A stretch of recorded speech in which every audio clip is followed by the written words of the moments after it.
Bismillahirrahmanirrahim. Assalamualaikum warahmatullahi wabarakatuh. Alhamdulillahirabbil alamin. Wa bihi nasta'in wa ala umuri dunya waddin. Wassalatu wassalamu ala asyrafil anbiya'i wal mursalin wa ala alihi wa sahbihi ajma'in, amma ba'du. Pertama-tama, marilah kita panjatkan puji syukur kehadirat Allah Subhanahu wa taala yang telah memberikan kita beribu-ribu nikmat. Sholawat serta salam tak lupa kita panjatkan kepada baginda Nabi besar Muhammad Shallallahu Alaihi Wasallam yang telah membawa kita dari zaman jahiliyah hingga zaman yang terang benderang sampai saat ini. Yang terhormat kepada dosen pengampu mata kuliah pengantar linguistik Arab, yakni Dr. Muhammad Syarif Hidayatullah, yang telah memberikan banyak ilmu dan pengetahuan serta pemahaman yang banyak tentang ilmu linguistik Arab. Maka pada kesempatan kali ini, izinkan saya untuk menyampaikan materi tentang morfologi bahasa Arab.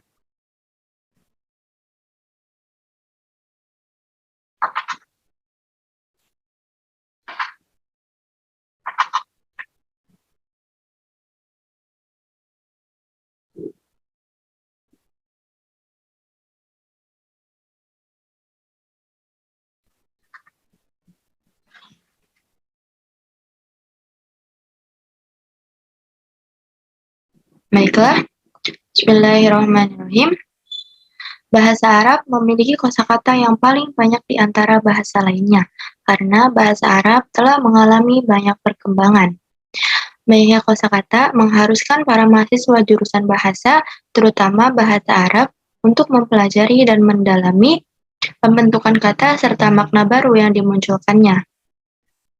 Maka, dalam linguistik Arab terdapat kajian yang membahas tentang pembentukan kata yang dinamakan dengan morfologi.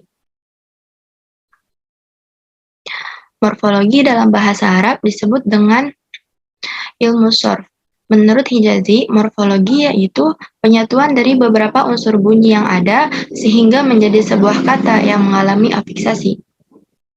Morfologi mempelajari bentuk-bentuk kata dan proses pembentukannya serta mengidentifikasikan satuan-satuan bahasa sebagai satuan gramatikal. Morfologi juga merupakan salah satu dari 4 unsur pokok ilmu linguistik, yaitu fonologi, morfologi, semantik, dan sintaksis. Pembahasan dalam morfologi itu ada 6, yaitu morfem dan alomorf, akar dan pola, kelas kata, nomina, verba, dan pembentukan kata. Nah, dalam kesempatan kali ini, saya akan menjelaskan tentang 3 poin pertama, yaitu morfem dan alomorf, akar dan pola, kemudian yang terakhir yaitu kelas kata. Baiklah, beranjak ke pembahasan yang pertama, yaitu morfem dan alomorf. Morfem dalam bahasa Arab disebut dengan wahdah sorfiyah. Menurut Al-Khuli, morfem yaitu satuan gramatikal terkecil, otonom, dan mempunyai makna. Morfem terbagi menjadi 2, yaitu morfem bebas dan morfem terikat. Morfem bebas yaitu morfem yang tidak bergantung pada morfem lain, sedangkan morfem terikat yaitu morfem yang tidak dapat berdiri sendiri dan tidak memiliki makna jika digabungkan dengan morfem lain. Nah, contohnya di sini ada kata kitabun yang merupakan morfem bebas. Jika kata kitabun ditambahkan dengan morfem al sehingga menjadi alkitabu, maka alkitabu tersebut menjadi morfem terikat. Nah, morfem al tidak memiliki makna tersendiri, namun maknanya menjadi satu dengan kata kitabun, yang artinya buku. Kemudian di sini ada alomorf. Alomorf dalam bahasa Arab disebut dengan mutaghayyir dalali. Menurut Al-Khuli, alomorf yaitu morf yang memiliki kemiripan dengan morfem lain, tetapi didistribusikan secara komprehensif sehingga menjadi satu morfem. Contoh alomorf yaitu Contohnya, morfem al mempunyai alomorf sebagai berikut. Ar-Rahman. Nah, di sini ada kata Ar-Rahman. Morfem al jika bertemu dengan huruf R, maka al tersebut berubah menjadi ar. Kemudian ada As-Salam. Morfem al jika bertemu dengan S, maka al tersebut berubah menjadi as. Kemudian ada An-Nur.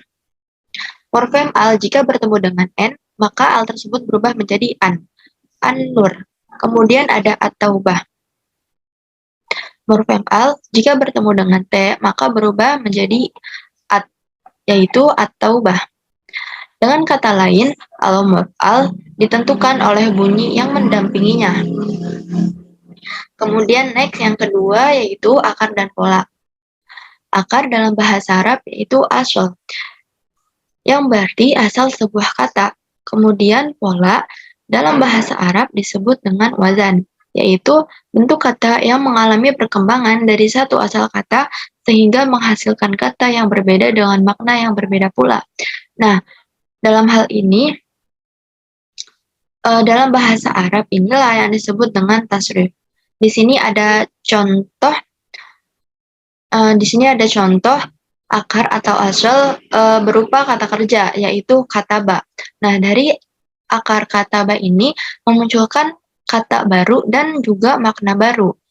Seperti contoh, yaktubu yang artinya menulis, kemudian kitabun yang artinya maktabun yang artinya meja, katibun yang artinya penulis, dan maktabatun yang artinya perpustakaan. Nah, selain kata kerja di atas, akar dalam bahasa Arab juga berhubungan dengan nomina primitif atau yang dalam bahasa Arab disebut dengan isim jamid. Menurut Haimut dan Nahmat, ada 5 akar nomina. Yang pertama yaitu sunai, yaitu yang berakar 2 atau yang disebut dengan biliteral. Contohnya yaitu kalimat abun yang artinya ayah. Kemudian yang kedua yaitu sulasi, yaitu yang berakar 3 atau yang disebut dengan triliteral. Contohnya seperti kata bakorun yang artinya sapi. Kemudian yang keempat yaitu rubai, yang artinya yang berakar 4 atau yang disebut dengan kuadriliteral. Contohnya yaitu akrobun yang artinya sapi.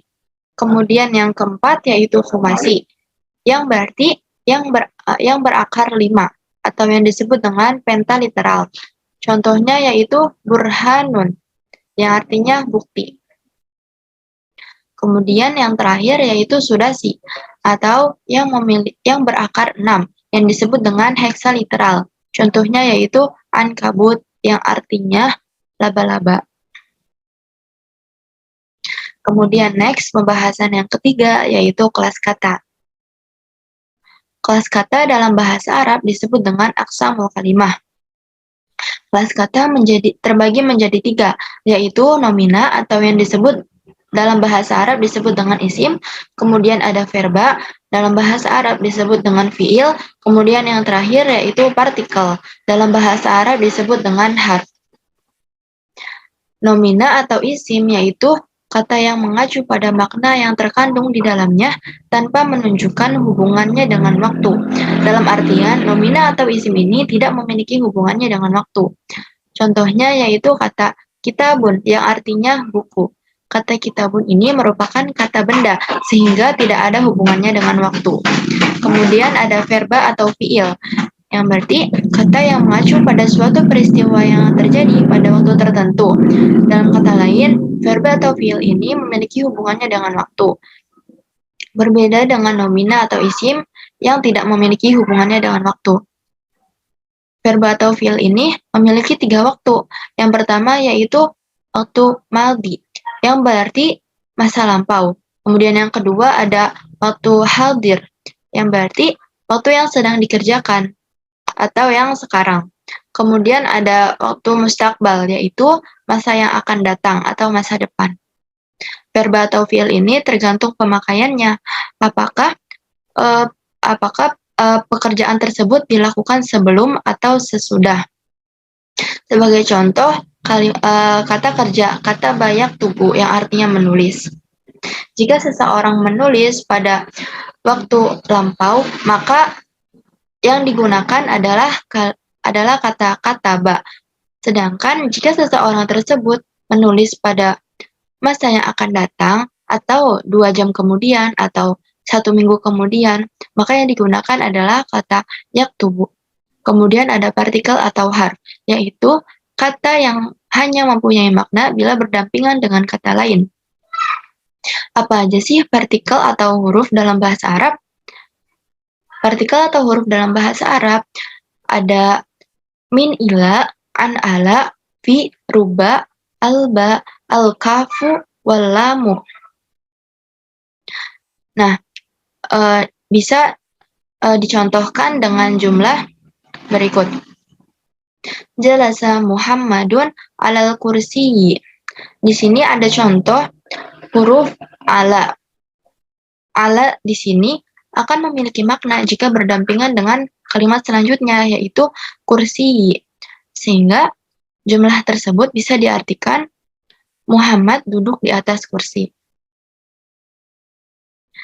Dalam bahasa Arab, ada kelas kata lain selain dari 3 yang disebutkan tadi, yaitu pronomina dalam bahasa Arab disebut dengan domir, adjektiva yaitu sifat, numeralia atau adad, adverbia atau sorof, demonstrativa atau isyarah.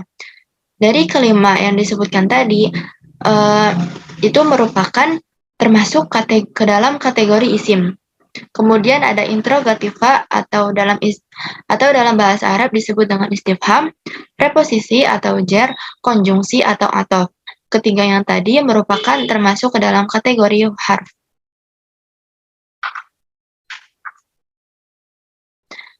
Cukup sekian pembahasan di sini. Kurang lebihnya mohon maaf. Semoga video ini bisa menambah wawasan, pengetahuan, serta pemahaman bagi kita semua. Kurang lebihnya mohon maaf. Wallahul muwaffiq ila aqwamit thoriq. Assalamualaikum warahmatullahi wabarakatuh.